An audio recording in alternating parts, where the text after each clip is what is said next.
Good morning friends, how are you? I think all are fine. So TGT और PGT के लिए permanent vacancies का notification आया है। गवर्नमेंट टीचर्स जॉब हैं आपकी, और फुल इन्फॉर्मेशन आपको इस वीडियो में मिल जाएगी। वैकेंसी, एप्लीकेशन प्रोसेस और फीस रिलेटेड कि क्या आपका एप्लीकेशन प्रोसेस रहेगा, कि किस टाइप की वैकेंसी है, किस डिपार्टमेंट में वैकेंसी है। तो चलते हैं और चेक करते हैं फुल नोटिफिकेशन। उससे पहले अगर आपने हमारे चैनल को सब्सक्राइब नहीं किया है तो चैनल को सब्सक्राइब करना न भूलें। तो ये है आपकी post, number of vacancy, second third column में मेंशन है आपकी, और क्वालिफ़िकेशन क्या रहेगी ये आपकी यहाँ पे मेंशन है। तो पीजीटी मैथमेटिक्स की 2 पोस्ट हैं आपकी, एक जर्नल की पोस्ट है, एक ओबीसी की पोस्ट है। उसके लिए क्वालिफ़िकेशन क्या होनी चाहिए? या तो post graduation MSc course of regional college of education of NCERT mathematics with at least 50% marks in aggregate, यानी कि आपकी मैथ्स में ग्रेजुएशन होनी चाहिए 50% मार्क्स के साथ, और उसके साथ साथ mathematics as a subject in all year of graduation के सभी ईयरों में आपका जो है मैथ सब्जेक्ट्स होना चाहिए। बीएड या बीएड के इक्विवेलेंट कोई डिग्री आपके पास होनी चाहिए, और इंग्लिश मीडियम में टीच करने की आपकी प्रोफिशिएंसी होनी चाहिए। डिज़ायरेबल है अगर कंप्यूटर की नॉलेज भी है तो। इट मीन्स आपके पास अगर पोस्ट ग्रेजुएशन में 50% मार्क्स है और मैथ सब्जेक्ट्स आपने ले रखा है तो आप जो है अप्लाई कर सकते हो, और बीएड का भी होना बहुत ही ज़रूरी है। उसके बाद है पोस्ट ग्रेजुएट टीचर फिजिक्स में आपकी 1 पोस्ट है ओनली जर्नल की, और इसमें आपकी एमएससी विद फिजिक्स होनी चाहिए। 50% मार्क्स होने चाहिए आपके फिजिक्स में। उसके साथ साथ आपके पास बीएड या बीएड की इक्विवेलेंट कोई डिग्री होनी चाहिए, और इंग्लिश में पढ़ाने की अपनी क्षमता होनी चाहिए। और डिज़ायरेबल है नॉलेज ऑफ़ कंप्यूटर। ये नॉलेज ऑफ़ कंप्यूटर तो देखो, क्योंकि ऑनलाइन वगैरह क्लासेस भी लेनी पड़ती हैं और वैसे भी बहुत सारे काम हो जाते हैं, तो नॉलेज कंप्यूटर की तो नॉलेज होना बहुत ही ज़रूरी है। उसके बाद है पीजीटी टीचर बायोलॉजी में आपकी 1 पोस्ट है, और वो बीएससी की पोस्ट है आपकी। तो एमएससी होनी चाहिए आपकी बॉटनी या जूलॉजी में 50% मार्क्स के साथ, तो आप अप्लाई कर सकते हो। और बीएड जैसा कि बताया गया है, बीएड और ग्रेजुएशन इंग्लिश की नॉलेज आपको अच्छी होनी चाहिए। उसके बाद है पोस्ट ग्रेजुएट टीचर केमिस्ट्री की आपकी 1 पोस्ट है जर्नल की। केमिस्ट्री में आपकी जो है MSc chemistry with at least 50% marks आपके होने चाहिए। बीएड होनी चाहिए, इंग्लिश की नॉलेज होनी चाहिए, कंप्यूटर की भी नॉलेज है तो द बेस्ट है। उसके बाद है TGT trained graduate teacher mathematics 2 post है आपकी, एक जर्नल की, एक ईडब्ल्यूएस की। 50% मार्क्स होने चाहिए आपके पोस्ट ग्रेजुएशन में, और बीएड होनी चाहिए।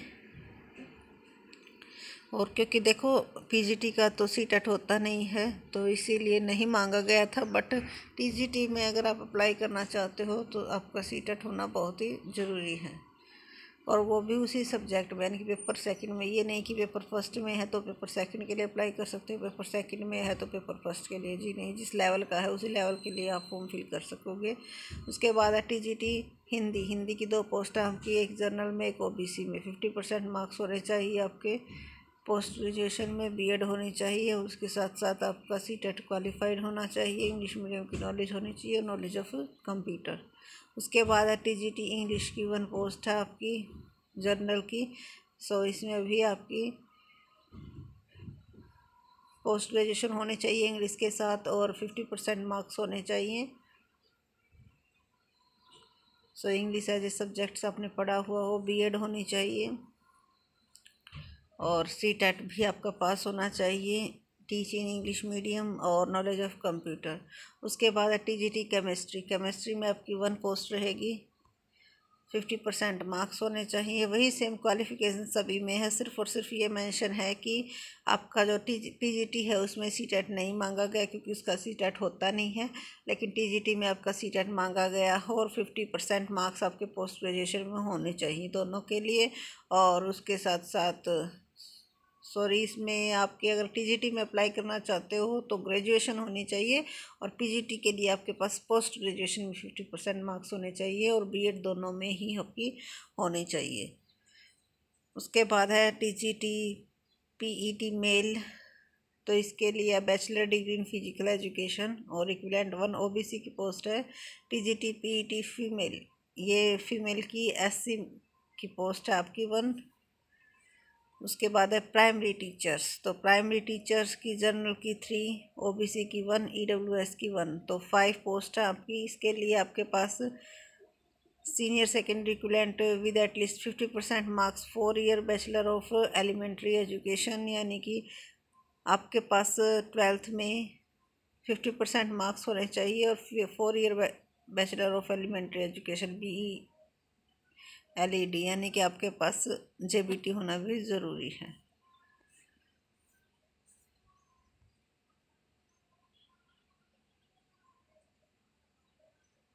और अगर आपने बीएड कर रखी है तो 6 मंथ का आप भी अप्लाई कर सकते हैं। 6 मंथ का आपका जो ब्रिज कोर्स होता है वो करवाया जाएगा।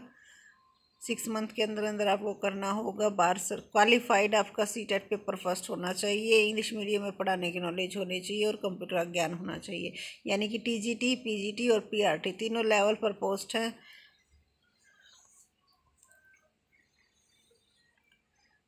उसके बाद चेक कर लेते हैं जी और क्या कुछ इन्फॉर्मेशन की।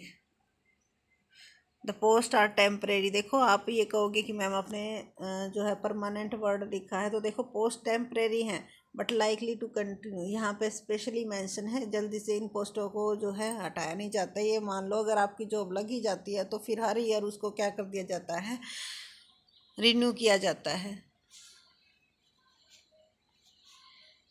ये नोटिफिकेशन जो है आज ही आया था। तो सैलरी वगैरह आपकी यहाँ पे मेंशन है। 18 से 40 वर्ष के लिए अप्लाई कर सकते हैं। PGT के लिए, TGT के लिए 18 से 35 और आपकी जो JBT है उसके लिए 18 से 30 एज लिमिट है। पे लेवल यहाँ पे मेंशन है 47,600 to 1,56,000 और लेवल 2 के लिए आपका 44,900 और लेवल फर्स्ट के लिए 35,400। ये आपका पे स्केल रहेगा।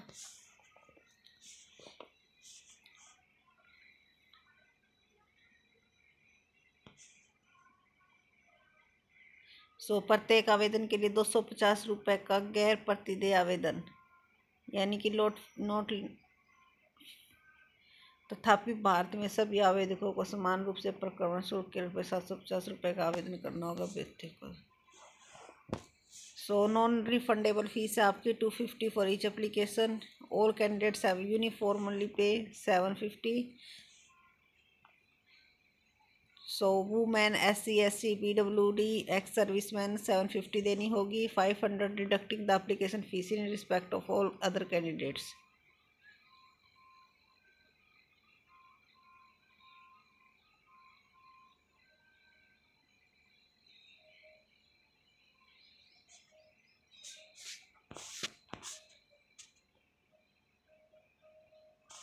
यानी कि जो कि वुमेन कैंडिडेट है, SC, ST कैंडिडेट है, PWD कैंडिडेट है, उनकी पूरी की पूरी फीस क्या हो जाएगी, रिफ़ंड हो जाएगी।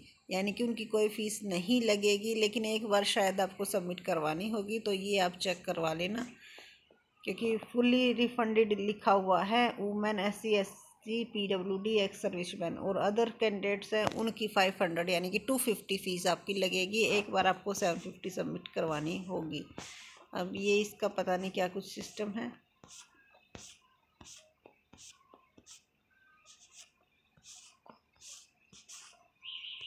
सिलेक्शन प्रोसेस होगा 17 का आपका होगा।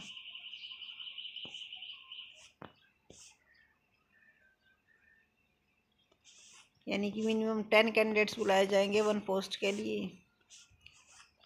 अगर 1 पोस्ट है तो 10 कैंडिडेट मिनिमम है, अगर 2 पोस्ट है तो 14, यानी कि 1:7 का रेशो आपका होगा। उसके बाद अदर कोई इंफॉर्मेशन है तो वो भी चेक कर लेते हैं।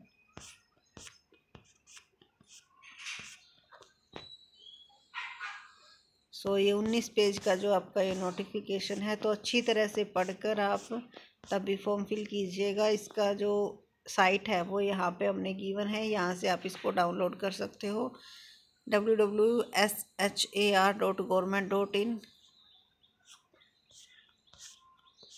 और जो आपका परीक्षा का जो सेंटर होगा वो इन सभी में से एक होगा। तो ये 22 सेंटर्स गिवन है।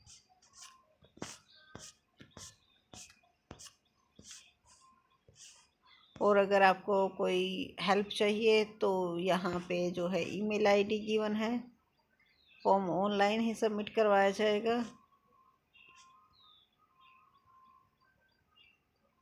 तो यहाँ से आप, यही साइट है shar.government.in, और जो रजिस्ट्रेशन की डेट है वो 6 अगस्त से स्टार्ट हो चुकी है। 28 अगस्त इसकी लास्ट डेट रहेगी। सो आई थिंक आपको फुल इंफॉर्मेशन मिल गई होगी फ़ीस रिलेटेड। और सतीश धवन स्पेस सेंटर सार से ये पोस्ट आई थी आपकी। Government of India department of space के अंदर आता है ये। सो साइट से आप जाकर डायरेक्ट आप वहाँ से फॉर्म डाउनलोड कर सकते हो और फुल इन्फॉर्मेशन ले सकते हो, और हर एक चीज़ अच्छी तरह से पढ़कर तब फॉर्म फिल कीजिएगा। फ्रेशर कैंडिडेट्स अप्लाई कर सकते हैं। एक्सपीरियंस वगैरह कुछ नहीं मांगा गया है। So thank you so much. अगर वीडियो अच्छी लगी तो लाइक शेयर सब्सक्राइब करना न भूलें। Thank you.